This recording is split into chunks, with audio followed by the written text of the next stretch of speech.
নমস্কার বন্ধুরা, কেমন আছেন আপনারা সবাই? মায়ের রান্না অ্যান্ড ব্লগ চ্যানেলের নতুন একটি ব্লগে আপনাদের সবাইকে জানাই অনেক স্বাগত। আমার আজকের রেসিপি সিমুইর পায়েস। তো বন্ধুরা, এই সিমুইর পায়েস রেসিপিটা কিন্তু খুবই সহজ এবং খুব চটজলদি একটি রেসিপি। আপনাদের বাড়িতে প্রায়শই এই রেসিপিটা কিন্তু হয়েই থাকে। আমি কিভাবে এই সিমুই পায়েস রেসিপিটা করি সেটাই আজকে শেয়ার করব, এবং কিভাবে করলে একদমই গলে যাবে না এই সিমুই পায়েস সেটাই করে দেখাবো। চলুন দেখে নেওয়া যাক রেসিপিটা। তার আগে আমার চ্যানেল এখনও সাবস্ক্রাইব করা না থাকলে অবশ্যই সাবস্ক্রাইব করে পাশে থাকা বেল আইকনটা ক্লিক করে রাখবেন।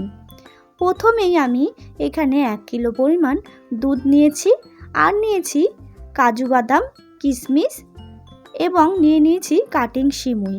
আপনারা চাইলে কিন্তু এমনি সিমুইও ব্যবহার করতে পারেন। তারপরে আমি সরাসরি গ্যাসে একটা ফ্রাই প্যান বসিয়ে তার মধ্যে দিয়ে দিলাম পরিমাণ মতো ঘি। ঘিটা গরম করে নেব। তো দেখুন বন্ধুরা, ঘিটা গরম হয়ে গেছে।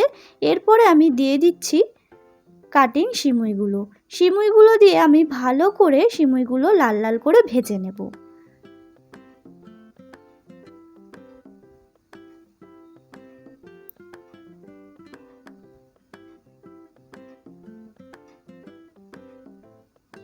তো দেখুন বন্ধুরা, সিমুইটা কিন্তু আমার খুব ভালো লাল লাল করে ভাজা হয়ে গেছে।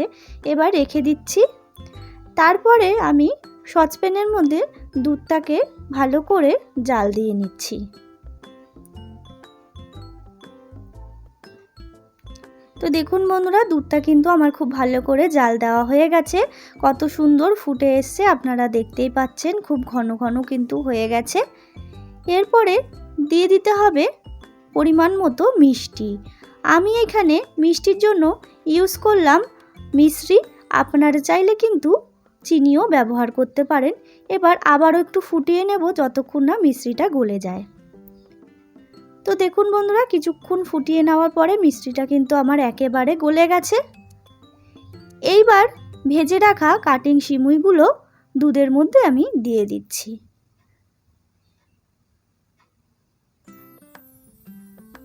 তারপরে দুধটাকে ফুটিয়ে নেব। তো দেখুন বন্ধুরা, কাটিং সিমুইগুলো দুধের মধ্যে দেওয়ার পরে দুধটা একটু ফুটে এসছে। এরপরে দিয়ে দিচ্ছি কিশমিশ এবং কাজু বাদাম। আবারও আমি সিমুইটার সাথে দুধটাকে ফুটিয়ে নেব যতক্ষণ না সিমুইটা একটু নরম হয়ে যাচ্ছে। তো দেখুন বন্ধুরা, কিছুক্ষণ পর ফিরে আসলাম। সিমুইটা কিন্তু আমার খুব ভালো করে নরম হয়ে গেছে। যখনই সিমুই দুধের মধ্যে ভেসে উঠবে তখনই বুঝতে পারবেন যে সিমুই কিন্তু আপনার রেডি। তো দেখতেই পাচ্ছেন বন্ধুরা, একদমই কিন্তু গলে যায়নি সিমুইটা। এইবার নামিয়ে নেব, সার্ভ করে দিন এইবার। তো দেখুন বন্ধুরা, এরমভাবে সার্ভ করে দিন এই সিমুই পায়েস রেসিপি।